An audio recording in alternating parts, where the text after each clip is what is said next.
Hello, my friend. If you are listening to this, it means the day has been long. Maybe you are lying in your bed right now. Maybe the lights are low. Maybe your eyes are already beginning to close. Maybe your mind is still busy, still thinking, still running through all the small worries of the day, and you just want, more than anything, to rest. I am here for that. I am here to be a quiet voice in the dark, a soft voice. A voice that does not need anything from you. A voice that asks only that you breathe and listen and let go. Tonight, I am going to tell you a story, a very old story. A story that was written more than 140 years ago by a kind Swiss woman in a small house high in the mountains of Switzerland. A story that has been loved by children and grown-ups and old people in almost every country in the world. You may have heard this story before, maybe when you were small, maybe in a film, maybe in a book. That is all right. Tonight, I am going to tell it to you again, slowly, softly, the way it was meant to be told, the way a grandmother might tell it to her grandchild on a cold evening by the warm fire while the snow falls quietly outside the window. Before I begin, my friend, I want to ask you something, just a small thing.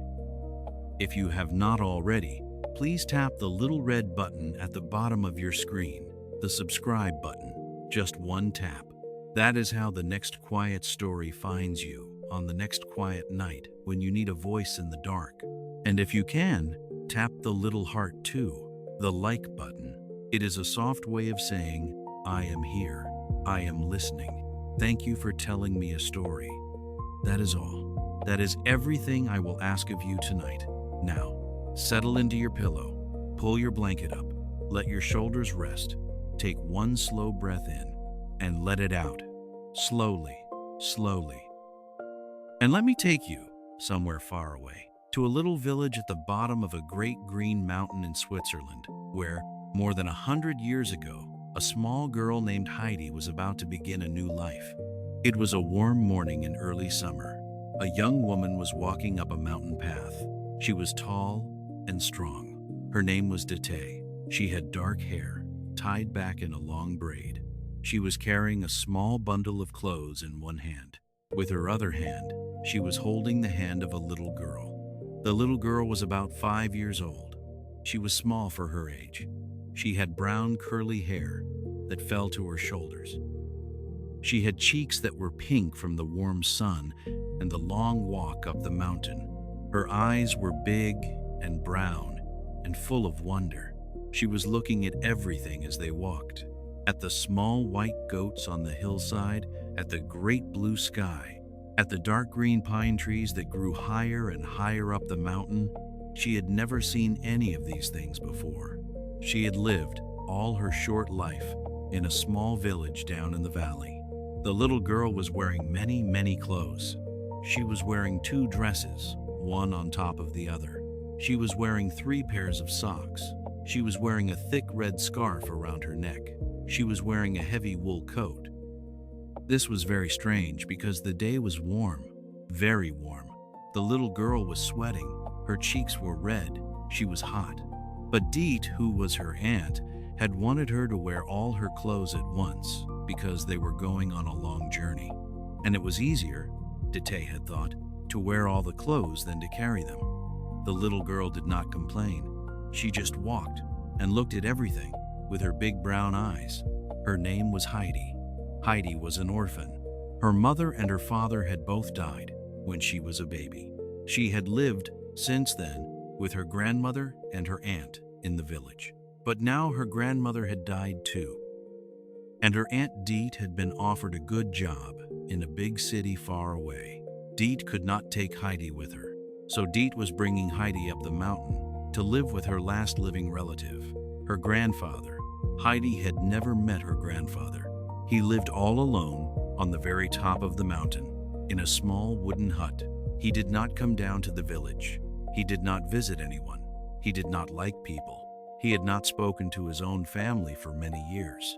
The people in the village called him the Alm Uncle because he lived on the Alm, which is what the Swiss people call the high mountain pastures. The Alm Uncle was a mystery. Everyone in the village had a different story about why he had become so angry, so lonely, so far away from the world.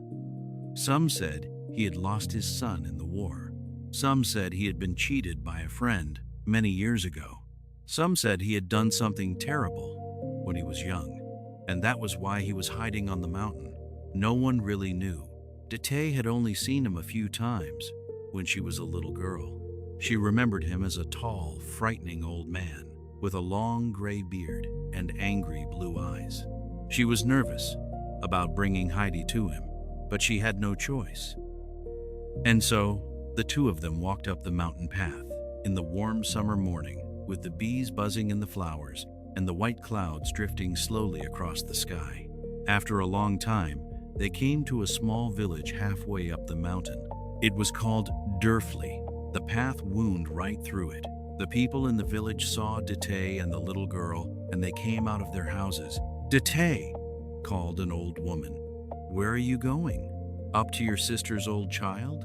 Is that the little Heidi?" "Yes," said Dete. "I am taking her to her grandfather, the Alm uncle."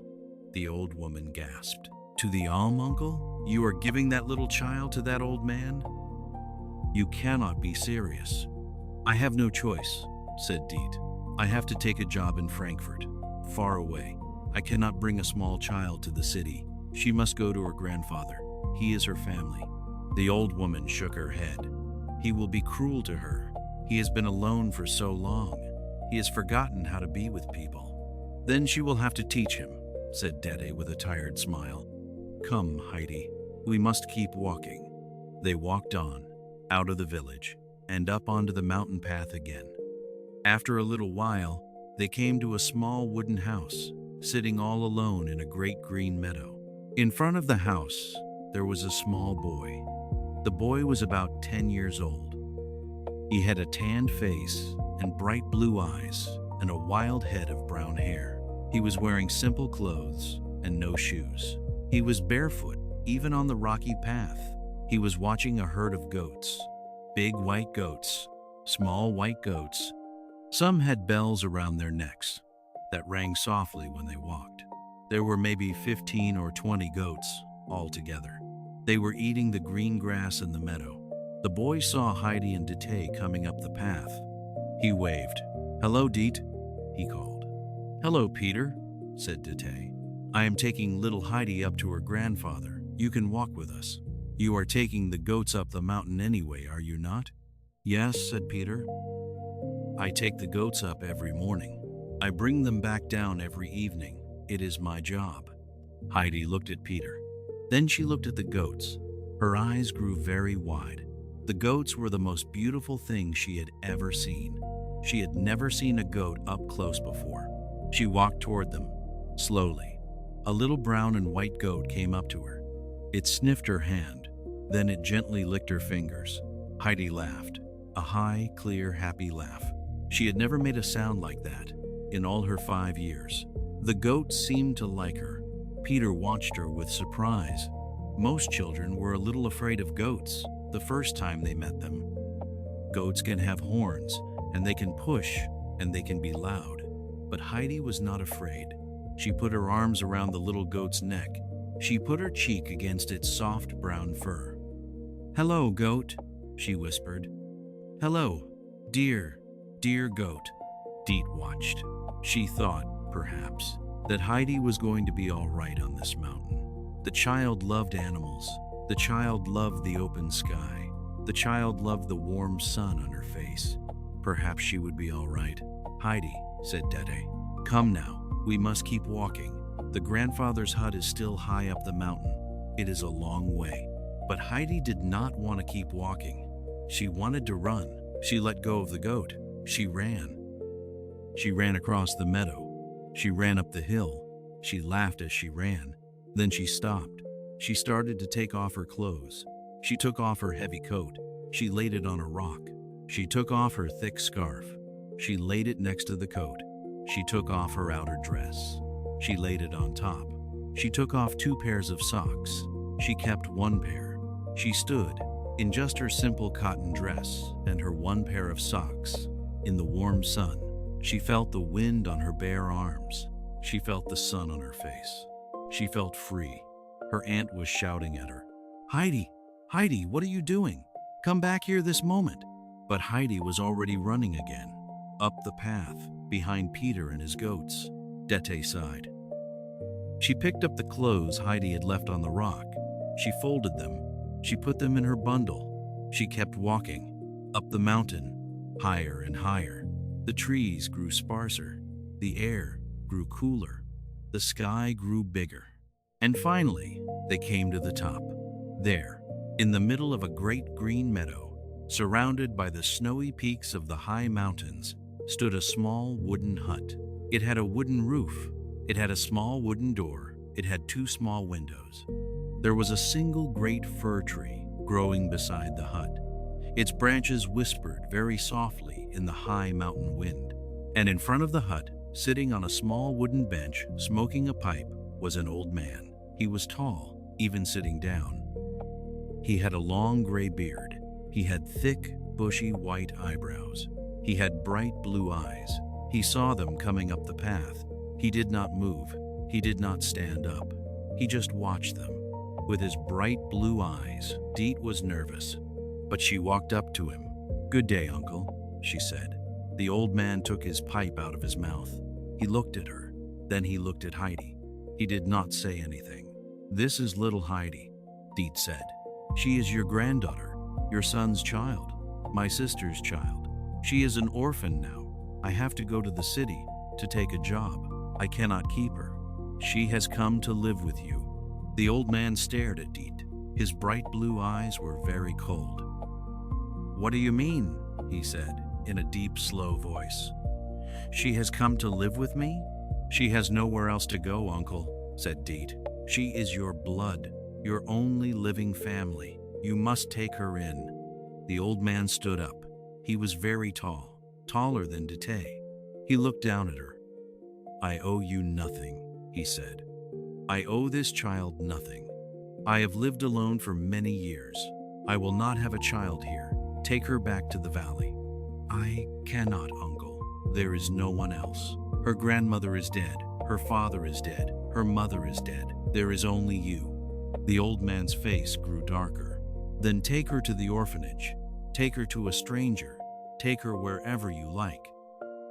"But she does not stay here." Dete's face grew red. She was getting angry now.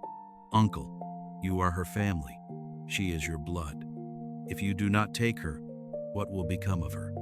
She is 5 years old. She is a small child. She has done nothing wrong. The blame will be on your head." The old man indeed argued, in low, angry voices, for a long time. But Heidi was not listening. Heidi had walked away from them.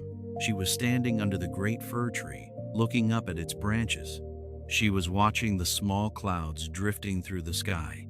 She was breathing in the wonderful smell of pine and warm grass and clean mountain air. She was happy. She had never been so happy in her whole life. She did not understand the argument. She did not know that her aunt and her grandfather were fighting about her. She just knew that she was on a beautiful mountain with a great tree, and there were goats nearby, and the air smelled wonderful, and the sky was very, very blue. Finally, Deet was tired of arguing. "Fine," she shouted. "I will leave her here. If you do not want to take care of her, then turn her out yourself. I have done what I can. The rest is on you." She turned around. She walked away, down the mountain path. Without saying goodbye to Heidi, she walked and disappeared down the path. She was gone. The old man stood there, watching her go. He was very angry. He turned around. He looked for the child. She was still under the fir tree. She had picked up a pine cone. She was holding it. She was smelling it. She heard him walking toward her. She looked up. She saw the tall old man with a long gray beard. But she was not afraid. She smiled. She held up the pine cone. "Grandfather," she said, "I have found a treasure." The old man stopped walking. He looked at her. She was a very small child. She was so small that she only came up to his hip. She had bright pink cheeks. She had curly brown hair. She had big brown eyes. She was looking at him with so much trust, with so much hope, with so much innocence. She had called him grandfather. He had not been called that by anyone in many years. For a long moment, the old man did not know what to do. He did not know how to be a grandfather. He did not know how to be anything except a lonely old man on a mountain. But this small child was standing there with a pine cone in her hand, calling him grandfather. He could not turn her out, not now, maybe later, but not now. "Come, child," he said gruffly. "Come into the hut. It will get cold soon. The sun goes down quickly up here." He turned and walked toward the hut. Heidi skipped after him, holding her pine cone. She skipped into the small wooden hut.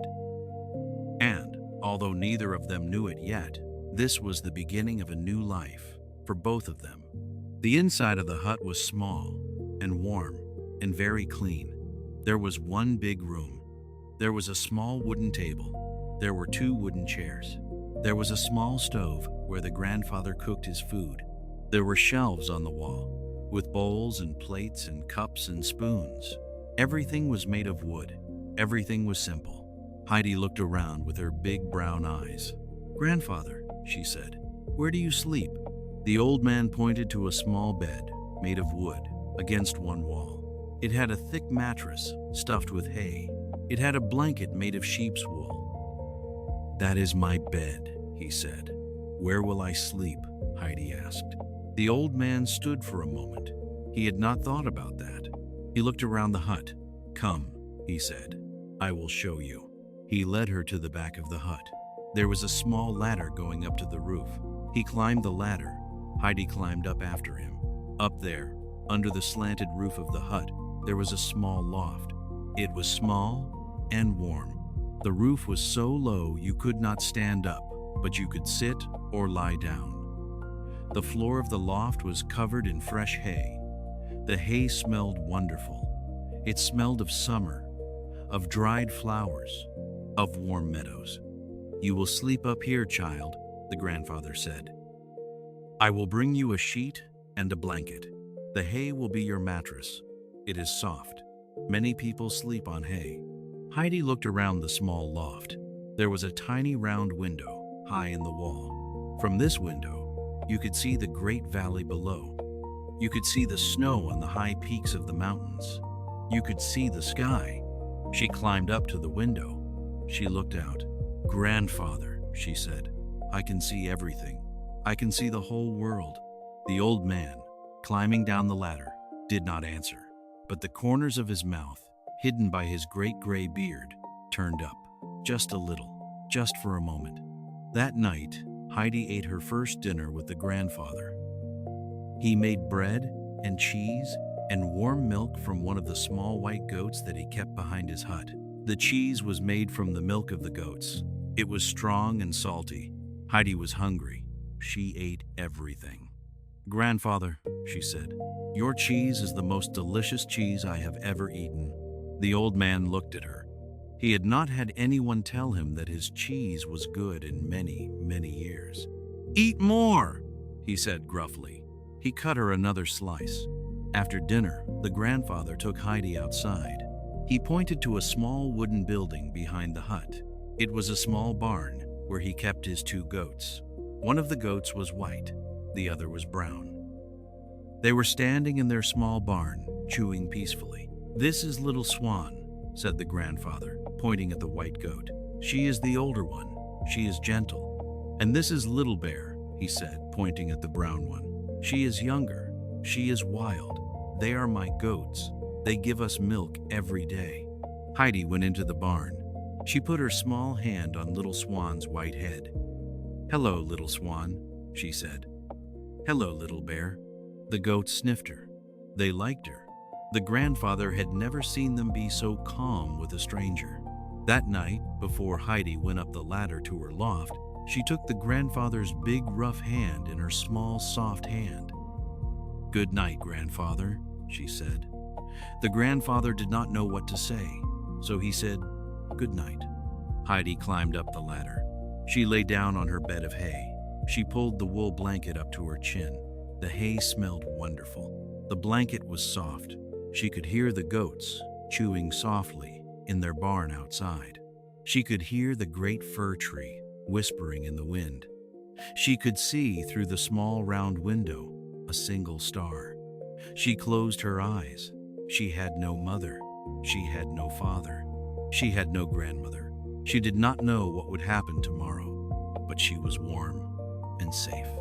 And on a beautiful mountain, with a grandfather who had cut her another slice of cheese, she fell asleep with a small smile on her face.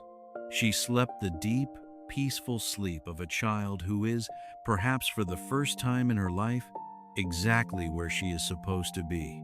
The next morning, Heidi woke up at sunrise. She climbed down the ladder. The grandfather was already awake, making the morning fire. "Good morning, grandfather," she said. "Good morning, child." He gave her a bowl of warm milk and a piece of bread. While she was eating, they heard a sound outside, a small bell ringing, and then a shout. "Goats! Goats! Time to go up the mountain!" It was Peter, the goat boy. He had come up the mountain path with his herd of goats. He was collecting all the goats from all the huts to take them up to the high pastures for the day. He stopped outside the grandfather's hut. "Uncle," he called, "I am here for the goats." The grandfather went outside. He opened the small barn. Little Swan and Little Bear came out, ringing their bells, ready to go up the mountain with the other goats. Heidi came running out of the hut. "Where are they going?" she asked. "To the high pastures," said the grandfather. "Peter takes them up every morning. They eat the grass and the flowers all day. He brings them back in the evening." "Oh," said Heidi. "Can I go too?" The grandfather looked at her. He thought about it for a moment. "Yes," he said. "You can go. Peter will look after you. You will need a hat, child. The sun will be strong." He went into the hut. He found an old straw hat from many years ago. It had belonged to him when he was younger. He put it on Heidi's head. It was much too big. It fell down over her eyes. Heidi laughed. The grandfather made a small sandwich for her lunch, cheese and bread wrapped in a piece of cloth. He gave it to Peter. "This is for the little one," he said. Peter nodded. "Come, Heidi," he said. "It is a long walk up to the pastures." Heidi waved goodbye to her grandfather. She ran after Peter and the goats. The grandfather stood at the door of his hut. He watched them go. The small girl, in the big straw hat, running through the meadow with the herd of goats around her, and the boy Peter walking ahead. He stood there for a long time. He had been alone for so many years. It felt very strange suddenly to have a child here, even just for the day. He went back inside. He sat down at his small wooden table. He could not, for some reason, focus on his usual work. He kept thinking about the small girl. Up on the high pastures, Heidi was in heaven. The pastures were enormous. They went on and on and on up into the high mountains. The grass was thick and green. There were flowers everywhere. Blue flowers, yellow flowers, red flowers, white flowers. Heidi had never seen so many flowers in her whole life. She ran through them. She picked them. She made a small bouquet. She made another. She made a third. She put them on the grass beside her. She picked more. The goats spread out across the pasture. They ate the grass. They ate the flowers. They wandered up the slopes and down into the small valleys. Peter knew where each one was. He could tell from the sound of their bells which one was where. Around noon, Peter sat down on a rock. He took out his lunch. Heidi sat next to him. She took out her lunch. "This is the best lunch I have ever eaten," said Heidi. "Why?" asked Peter. "Because we are sitting on a mountain, and the sun is shining, and there are goats, and there is no roof above us, just the sky. The sky is the most beautiful roof in the world." Peter looked at her. "You are a strange little girl," he said, but he said it kindly. After lunch, Heidi lay down in the grass. She looked up at the sky. The clouds were drifting slowly. They looked like animals, like ships, like castles. They were always changing. She watched them for a long time, then she fell asleep. When she woke up, the sun was lower in the sky. Peter was calling the goats. They were all coming back together, ringing their bells. "Time to go home, Heidi," said Peter. "Your grandfather will be waiting." They walked back down the mountain. Heidi carried her 3 small bouquets of flowers. When they came to her grandfather's hut, the old man was sitting outside on his bench, smoking his pipe. He saw Heidi running across the meadow toward him with her bouquets and her big straw hat falling down over her eyes. He stood up. She ran straight into his arms. "Grandfather," she said, "I have brought you flowers." The old man was very surprised. He had not been hugged by anyone in many years. He had not held a small child since his own son was little, long ago. His arms did not quite know what to do, but he took the flowers. He put them in a small cup of water on the table inside. "Did you have a good day, child?" he asked. "Oh, grandfather," she said, "it was the best day of my whole life." The old man cut her a slice of cheese. He poured her a cup of warm goat milk. They ate dinner together. That night, when Heidi climbed up the ladder to her loft of hay, the grandfather sat for a long time by the fire, smoking his pipe, thinking. He had thought, when his niece Date had left the child here, that he would send her away within a week, that he would find someone, anyone, to take her, that he could not have a child in his hut. But now, after only 2 days, he was not so sure. The hut, somehow, felt different. It was a little warmer, a little less lonely, a little less gray. The summer passed. Heidi went up the mountain every morning, with Peter and the goats. She came home every evening, with stories, and flowers, and pink cheeks. She learned the names of all the goats. She learned which one was friendly, which one was stubborn, which one was always running off. She learned the names of all the flowers from her grandfather. She learned the names of the mountain peaks that she could see from her loft window. She helped her grandfather with small things. She fed the goats. She gathered firewood. She held the cup when he milked the goats in the morning. The grandfather slowly began to talk a little more. He told her stories about the mountain, about the animals, about the seasons, about the great storms that came in winter that he had to be very careful of. He never spoke about his own past, about why he had come to the mountain, about what had made him so lonely. But he laughed sometimes, a small, deep, rusty laugh, like a door that had not been opened in many years. It was a beautiful sound. Heidi loved that sound. One evening, in the early autumn, Heidi made a discovery. She found out that Peter had a grandmother. She had been walking back from the pastures with him. They had passed his small house halfway down the mountain. From the window, Heidi had heard a voice calling, "Peter, is that you? Come inside, my boy. I am waiting for you." It was a small, soft, old voice, a grandmother's voice. "Who is that?" Heidi asked. "That is my grandmother," said Peter. "She lives with us. She is very old." "Can I meet her?" Heidi asked. Peter shrugged. "If you want." They went inside the small house. The house was simple and old. The walls were made of wood. The roof leaked when it rained. The wind came in through the cracks in the walls.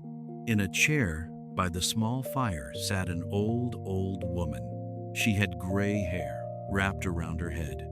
She had a kind, wrinkled face, but her eyes were closed. She was not asleep. Heidi realized, slowly, that the old woman was blind. "Peter," said the grandmother, "who is with you, my boy?" "This is Heidi," said Peter. "She is the Alm uncle's grandchild. She comes up the mountain with me, with the goats." "Oh," said the grandmother. She smiled. "Come here, child. Come closer. Let me see you with my hands." Heidi walked over. She knelt down by the old woman's chair. The grandmother gently put her wrinkled hands on Heidi's face. She traced Heidi's cheeks, her small nose, her little chin. "You have a sweet face," she said. "Tell me about yourself, dear one." Heidi did not know what to say at first, but the old woman was so kind, so gentle. Her voice was so warm. Heidi began to talk. She told the grandmother all about her life on the mountain, about the goats, about the flowers, about her grandfather, who was getting nicer every day. about the loft of hay where she slept, and the round window, and the stars. The grandmother listened. She listened to every word. She nodded, and she smiled, and sometimes she laughed softly. When Heidi finished, the grandmother said, "What a beautiful life you have, my dear. What a wonderful life you describe. I have not seen the mountain in many years. My eyes do not work anymore. But when you talk, I can see it. I can see all of it. The colors, the flowers, the sky. Thank you, child. Thank you for bringing the mountain into my little dark house." Heidi was very quiet for a moment. She thought about how it would feel never to see the mountain, to never see the sky, to never see the flowers. She felt her heart hurt for the old woman. "I will come every day, grandmother," she said. "Every day, on my way back from the pastures. I will tell you everything that happened, so you can see it too, every day." The grandmother started to cry, soft, slow tears that came from her closed eyes. "You are a good child," she whispered. "You are a very, very good child." When Heidi got home that evening, she told her grandfather all about Peter's grandmother. She told him about how kind the old woman was, how blind, how alone, how the house had leaks in the roof and cracks in the walls. The grandfather listened, quietly. He did not say anything. But the next morning, he took his tools and his old wooden boards, and he walked down the mountain to Peter's house. He worked all day. He fixed the roof. He filled in the cracks in the walls. He repaired the broken door. He did not say much to the grandmother. He was not a man of many words. But before he left, he patted her shoulder gently. "Your house is sound now," he said. "It will keep you warm this winter." The grandmother reached out for his hand. She held it. "Thank you, uncle," she whispered. "Thank you. Bless you." The grandfather walked back up the mountain in silence. He felt something strange in his chest. It was a feeling he had not felt in many, many years. He could not have named it, but you can. It was the feeling that comes from doing a kind thing for someone who needs it. It is one of the warmest feelings a person can have. The grandfather felt it for the rest of the evening as he sat by his fire and he watched Heidi sleeping in her loft. It was a good feeling. He had forgotten how good it was. The autumn came. The leaves on the trees turned gold and red and orange. The flowers in the meadows died. The first snow fell on the highest peaks of the mountains. Peter stopped taking the goats up to the high pastures. The grass was gone now. The goats stayed in their small barns. They ate hay that the farmers had cut and saved over the summer. Heidi spent more time inside the hut with her grandfather. He taught her things: how to whittle wood with a small knife, how to make small wooden spoons, how to read the weather by looking at the sky. She visited Peter's grandmother every other day. She told the old woman stories. The grandfather had given Heidi an old picture book, which Heidi could not read, but she could describe the pictures. The grandmother loved that. The grandmother had a small wish, secretly. She had not been to church in many years. Her legs were too weak to walk down the mountain. She missed the church songs, the old hymns. The words that the priest used to say, Heidi could not read. But she remembered some songs that her grandmother in the village had sung to her before her grandmother died. Old songs, soft songs. She sang them to Peter's grandmother. The old woman would close her sightless eyes and listen, and tears would roll slowly down her wrinkled cheeks. The grandmother said, "Heidi, when you sing, my soul feels light. It feels like I am young again, like I am back in church with the other people from the village, and the priest is reading from the great book. Thank you, my child. Thank you." Heidi did not know that she was doing anything special. But, as you may have learned in your own life, my friend, the things that we think are small are often the things that mean the most to other people. A song, a kind word, a visit on a cold afternoon, a repaired roof. These small things, given freely, are sometimes the most important things in the world. The winter came. The snow fell, deep and heavy, on the mountain. The grandfather pulled out his old sled. that he had not used in years. He gave Heidi rides down the slope behind the hut. She laughed and laughed.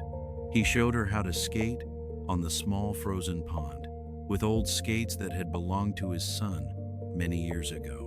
He read her stories from an old book that had belonged to his wife, who had died long before Heidi was born. The hut was warm, the fire crackled, the goats were safe in the barn. The snow piled higher and higher against the windows. It was the best winter the grandfather had had in many, many years. It was the first winter, Heidi later thought, of her life. She did not, before this, know what a winter could be. In the village in the valley, the winters had been cold and gray and lonely. Her grandmother had been sick. Her aunt had been busy. Heidi had often been alone. But this winter, on the mountain, she was not alone. She had her grandfather. She had Peter's grandmother, who she visited whenever the snow was not too deep. She had the goats.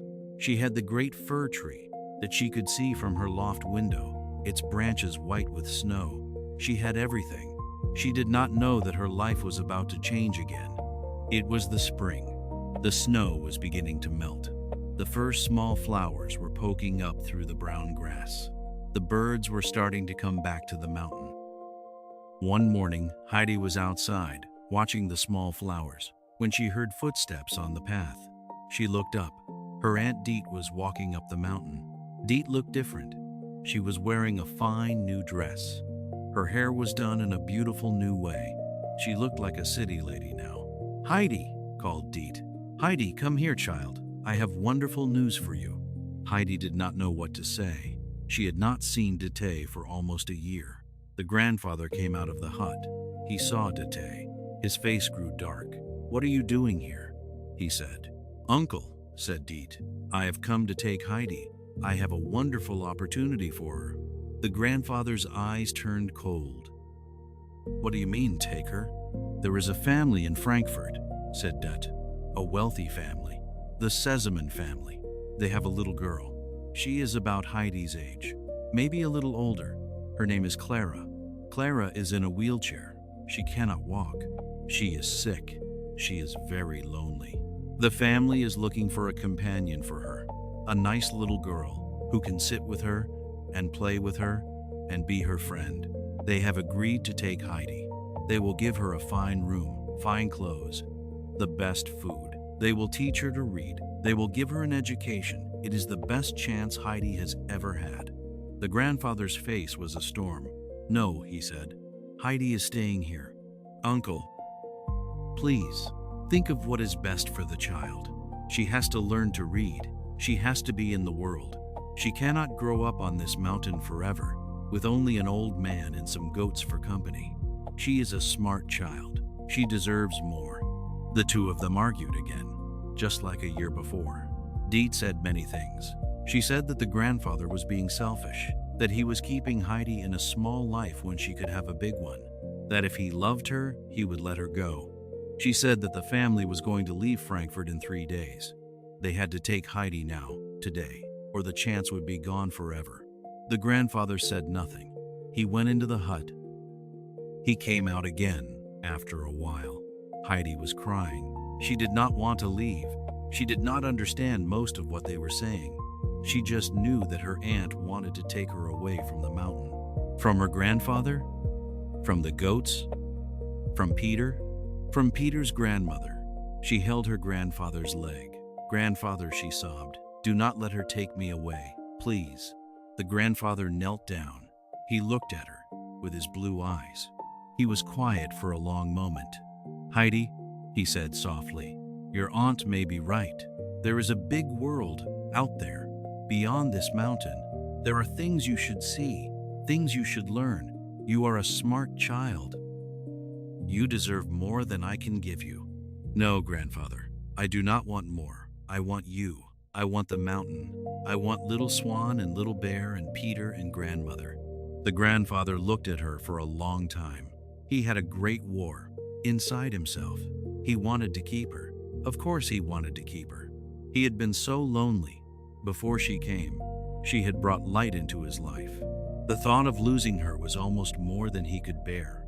But what if her aunt was right? What if he was being selfish, keeping her on this lonely mountain when she could have a fine education in a fine house? He was a poor old man. He could not give her what a wealthy family could give her. Was it right to keep her just because he had grown to love her? He thought and thought. Finally, with the saddest voice Heidi had ever heard, he said, "Heidi, you will go with your aunt, but only for a little while. Try the city. See how it is. If you do not like it, you will come back to me. I promise, you will come back. The mountain is your home, always." Heidi cried harder. "I will not like it, grandfather. I know I will not like it." "Then come back, my child. I will be here. The hut will be here. The goats will be here. We will be waiting for you." Deet was in a hurry. There was no time to say goodbye properly. Heidi grabbed her small bundle of clothes.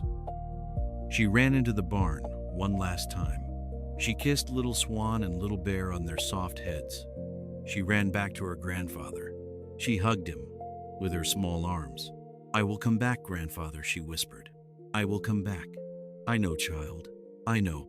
And then she was being pulled down the mountain path by her Aunt Deet, down the path, past Peter's house, where the grandmother was sitting in her chair by the small window. There was no time to stop. Dete was walking too fast. Heidi looked back once. She saw her grandfather standing at the top of the path watching her go. He looked very old and very small and very alone. Her heart broke, but she had no choice. She kept walking, away from the only place that had ever felt like home. The journey to Frankfurt was long. Heidi had never been on a train before. She had never seen a big city before. Everything was new and strange and a little frightening. When they finally arrived at the Sesemann house, Heidi was very tired. The house was huge. It was the biggest house Heidi had ever seen. It had marble floors. It had high ceilings. It had servants who wore black and white uniforms and walked very quietly. A tall, thin woman met them at the door. Her name was Miss Rottenmeier. She was the housekeeper. She was in charge of everything in the Sesemann house. Miss Rottenmeier looked at Heidi. She frowned. Heidi was wearing her simple mountain clothes. She had her hair in 2 braids. She had her cheeks pink from the wind and the long journey. Miss Rottenmeier sniffed. "This is the child?" she said. "She is very rough-looking. She will have to be cleaned up." She turned to Deet. "Thank you. You may go now. We will take care of her from here." Deet kissed Heidi on the forehead. "Be a good girl, Heidi," she said. "This is a wonderful chance for you. Do not waste it." And then Deet was gone. Heidi stood alone in the great big hall of the great big house with this tall, thin, frowning lady who was now in charge of her. Miss Rottenmeier took Heidi up the great staircase. She showed her to a small room. The room had a real bed with white sheets. It had a wardrobe full of new clothes. It had a desk and a chair and a small mirror. It was a lovely room, but it did not have a small round window that looked out at the great valley. It did not smell of hay. It did not have the soft sound of goats chewing in their barn outside. Heidi did not say anything. A maid came in. She gave Heidi a bath. She brushed her hair. She put her in a new dress. The dress was very stiff. It had ribbons. The shoes were very tight. Heidi did not like any of it.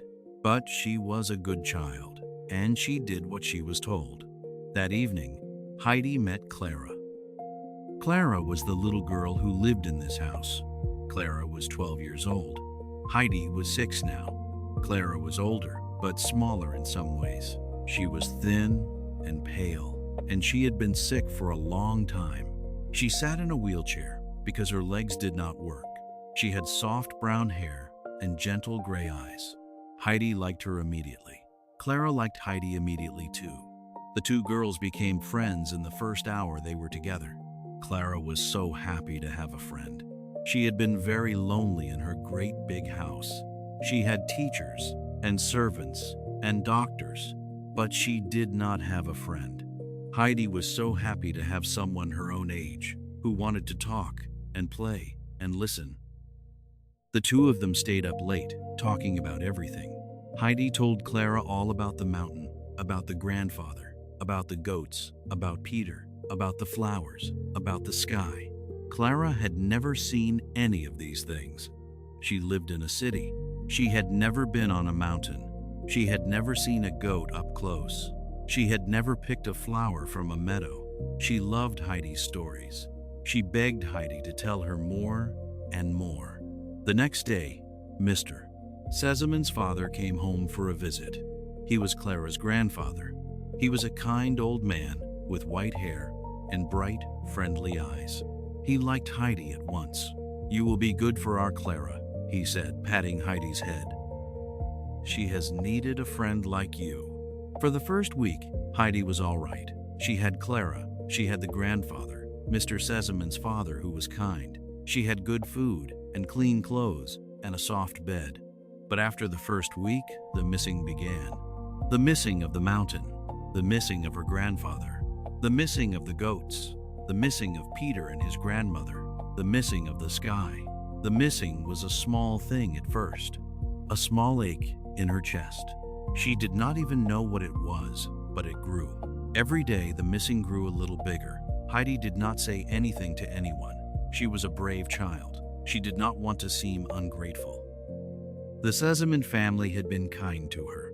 They had given her so much.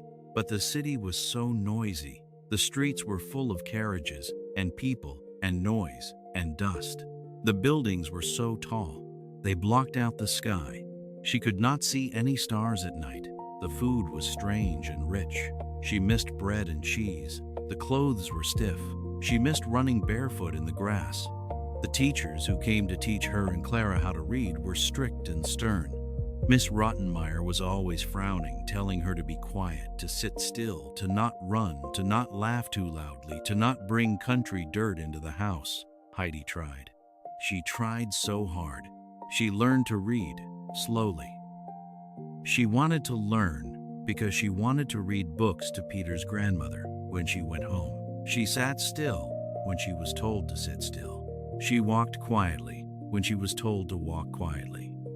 She did not say anything to anyone about the missing, but at night, when she was alone in her small room, she would go to the window. She would push it open. She would lean out and look up and try to find a small piece of sky between the tall buildings. She would whisper to herself the names of the mountains, the names of the goats, the name of her grandfather. She would cry very quietly into her white pillow. She would fall asleep with a wet pillow under her cheek, dreaming of the mountain. After several months, something strange began to happen in the Sesame house. People began to see a ghost.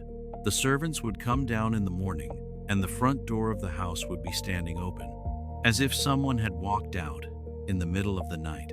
The doors of the rooms were open. The chairs were moved. No one could explain it. The servants began to whisper. They said the house was haunted. They said a ghost was walking through the rooms at night. Miss Rottenmeier was very afraid. She locked all the doors. She kept the keys with her at all times. But still, in the morning, the doors would be open.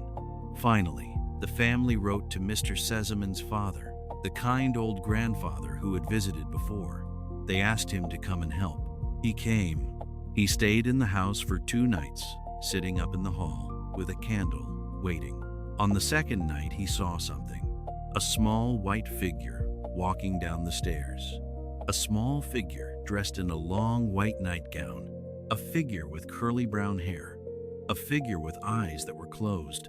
It was Heidi. She was walking in her sleep. The kind grandfather watched her with his candle. She walked with her eyes closed down the stairs. She unlocked the front door with a key she had hidden under her pillow. She walked out into the dark Frankfurt street. She walked a few steps. She stopped.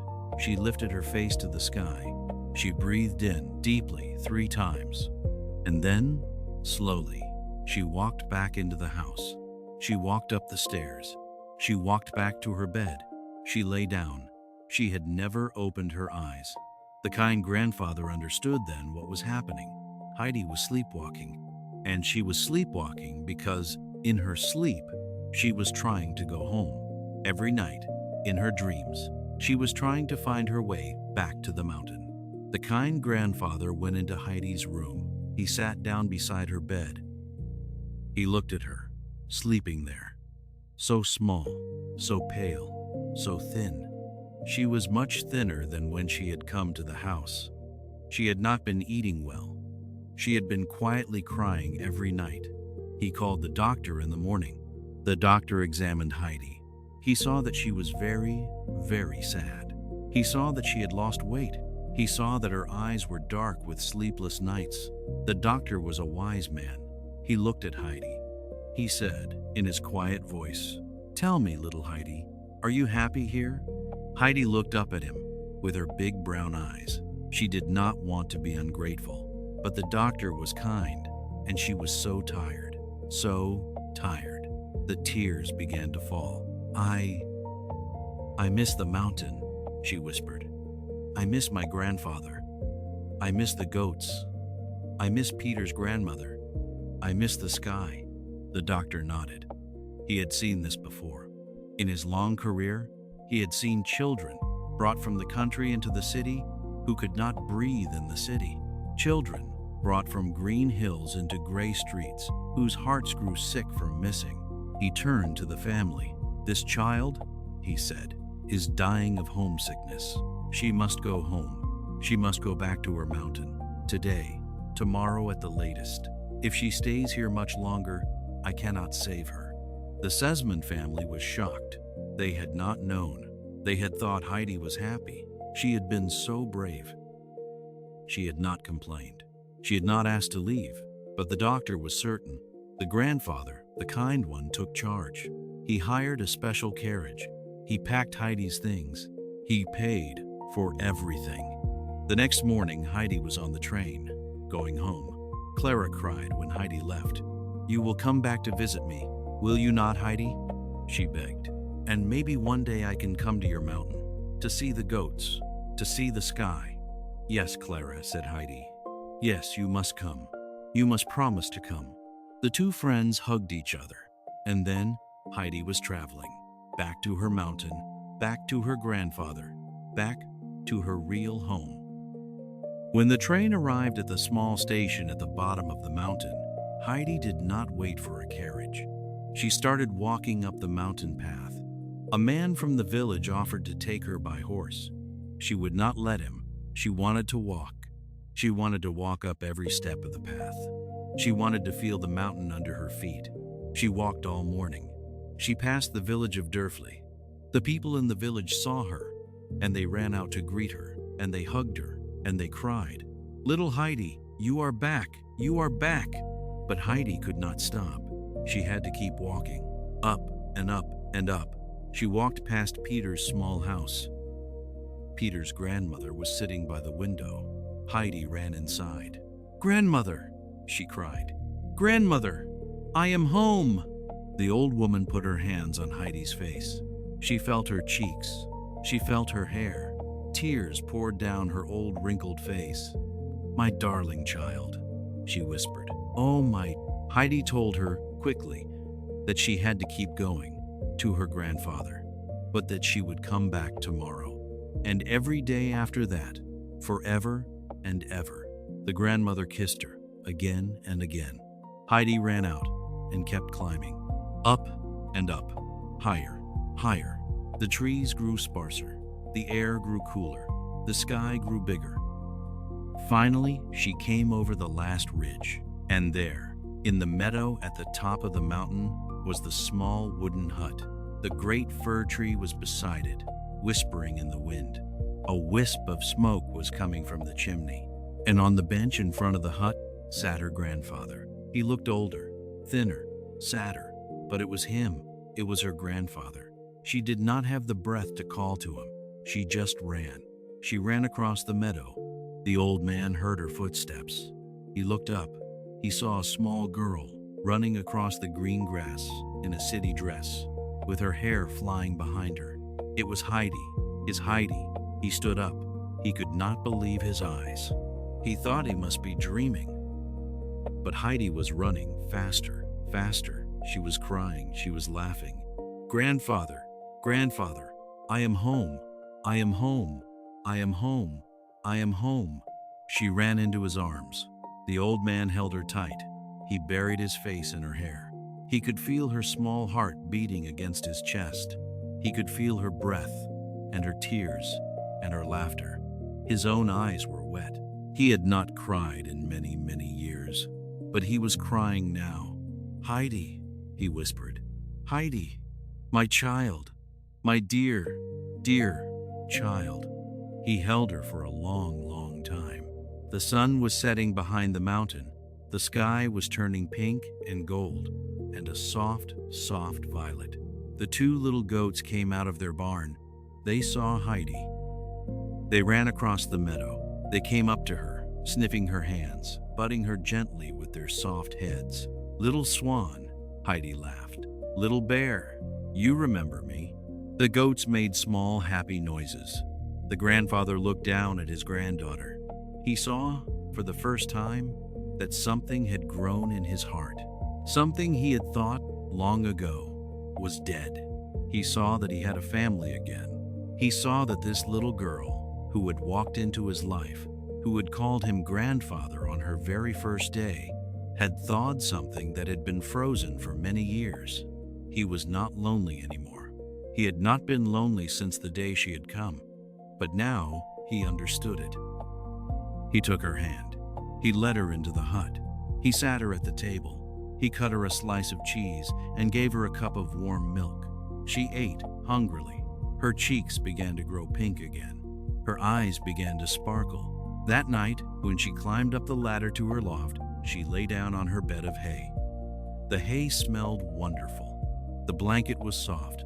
She could hear the goats chewing softly in their barn outside. She could hear the great fir tree whispering in the wind. She could see through the small round window 100 bright, beautiful stars. She closed her eyes. She was home. She was finally home. She slept, that night, the deepest, most peaceful sleep of her life. The next morning, Heidi woke up feeling strong and happy and well. She climbed down the ladder. The grandfather was making the morning fire. He looked at her and he smiled, a real smile, with his whole face. After breakfast, Peter arrived with the goats. When he saw Heidi, his face went bright with joy. "You are back," he shouted. "You are really back." He ran to her. He hugged her in his clumsy boy way. He laughed. The goats milled around them, ringing their bells. "I am back, Peter," Heidi said. "I am back forever."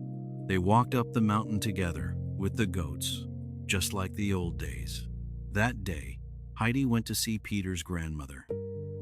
She brought her a small bundle of fresh wildflowers. She sat by the old woman's chair, and she told her, again, all about the city, about Clara, the lonely little girl in the wheelchair, about the doctor, about the long train ride home. She read to the grandmother from an old book she could read now. She had learned in the city. The grandmother wept with joy. "You have learned to read, my dear," she said. "Will you come every day? Will you read to me?" "Every day, grandmother," said Heidi. "Every single day, for the rest of my life." The weeks passed. Heidi's cheeks grew pink again. She put on weight. Her eyes grew bright. She ran, and she laughed, and she ate everything her grandfather cooked. The mountain had healed her. The mountain heals many things. It is good at this. The mountain is patient. The mountain is wise. The mountain has been there for thousands of years, watching small humans come and go. It knows what people need. It knows that we need quiet. We need fresh air. We need stars. We need the slow rhythm of the seasons. We need the silence of trees. We need the warmth of someone who loves us. Heidi had all of these things now, and she grew more and more into the brightest, most loved little girl on the whole mountain. The summer came again. One bright morning, a letter arrived for Heidi. It was from Clara. Clara wrote that she was coming to visit. She and her grandfather, the kind one, would be traveling to the mountain. They wanted to see Heidi's beautiful home. They wanted to see the goats and the flowers and the great fir tree. Heidi could not believe it. She showed the letter to her grandfather. "Clara is coming, grandfather," she said. "My friend Clara. She is coming all the way from Frankfurt." The grandfather smiled. "Then we must make ready," he said. "We will need to make a bed for her, and we will have to think about how to get her up the mountain. Her wheelchair will not be easy to bring up the path. We can carry her, grandfather. We can carry her in our arms like a small bird."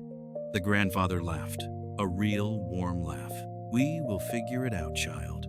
A few weeks later, Clara arrived.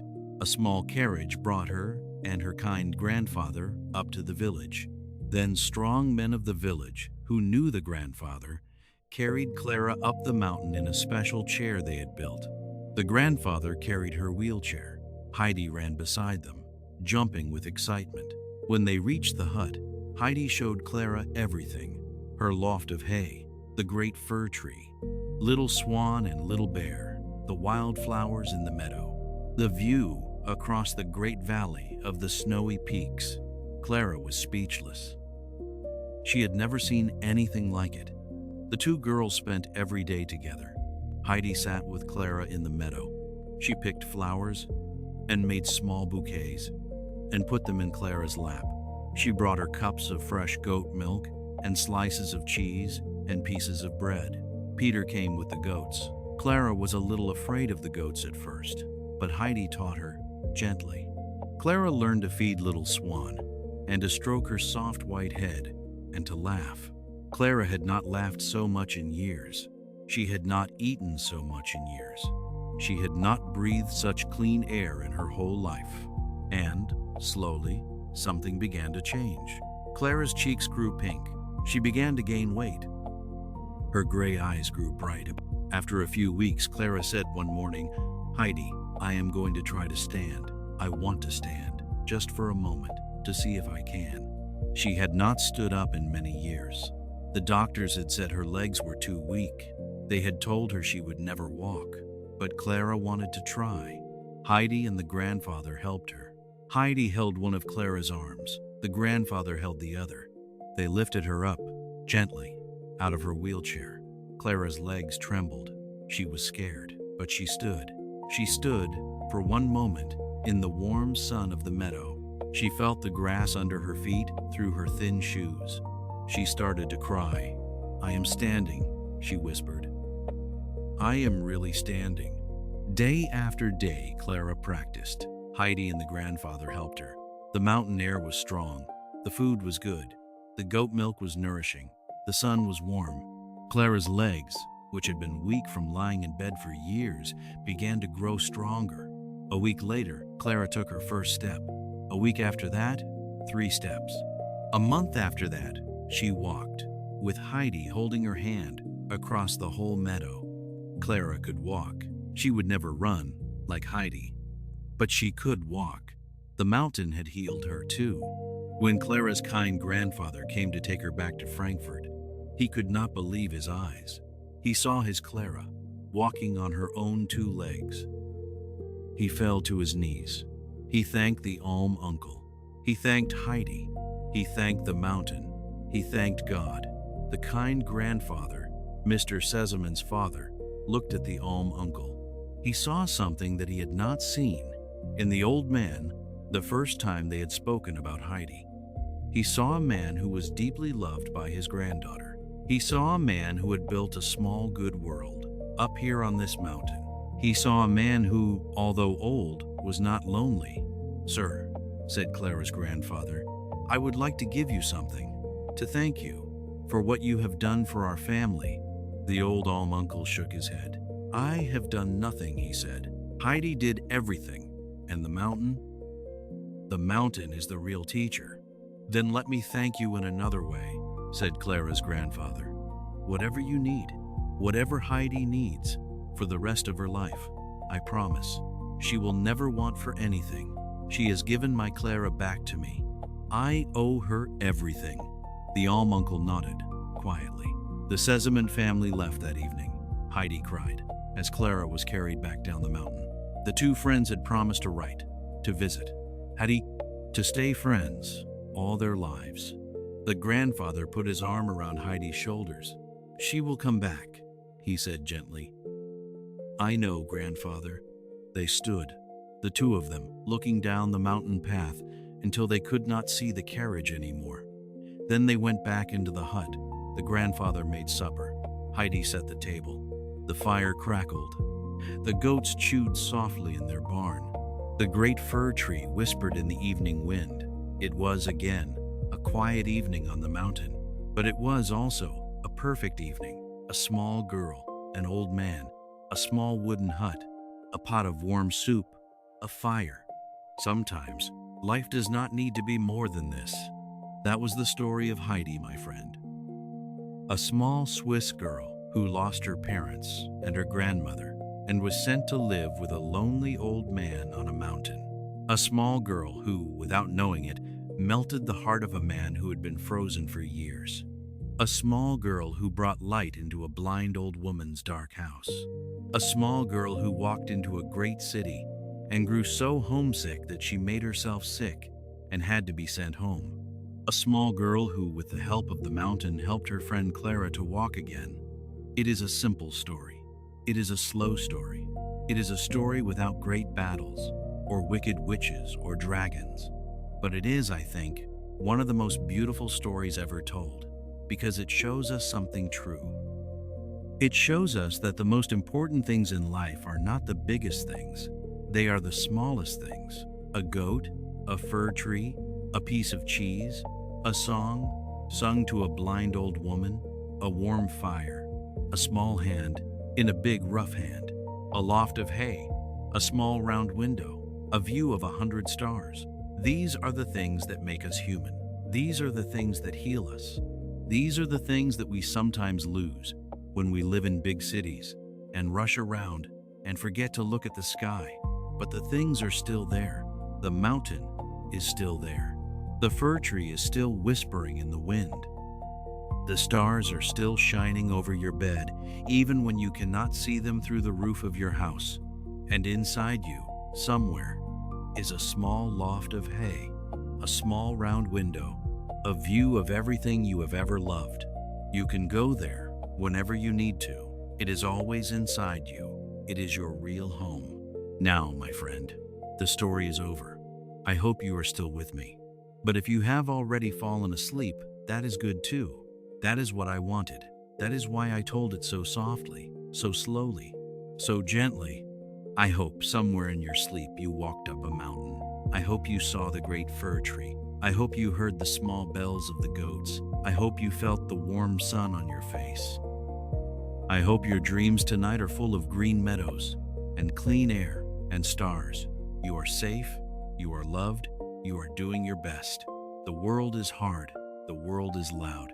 The world is full of big cities and stiff dresses and people who frown. But there is also a mountain somewhere. There is always a mountain. There is always a place where the air is clean and the sky is wide and someone is waiting for you. That place is real. You can find it. Sometimes you do not even have to leave your bed. You only have to close your eyes and breathe. And remember, you have always known the way.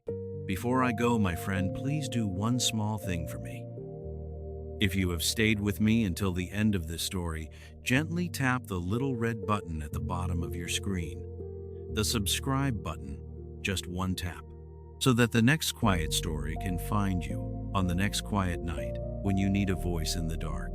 And tap the little heart too, the like button, just to say, I am here. I am still here. I am still listening. It is a small kindness that means more to me than I can say. I will be here whenever you need another story, whenever the day has been too long, whenever you need to walk up a mountain in your mind and find your way home. I am here. Good night, my dear friend. Good night, brave heart. Good night, gentle traveler. Sleep well. May your dreams be soft. May your sleep be deep. May you wake to a beautiful morning. The mountain is always there. The goats are still ringing their bells. The great fir tree is still whispering in the wind. And someone, somewhere, is always waiting for you. Always. Good night, good night, good night. Sleep well, my friend. Sleep well.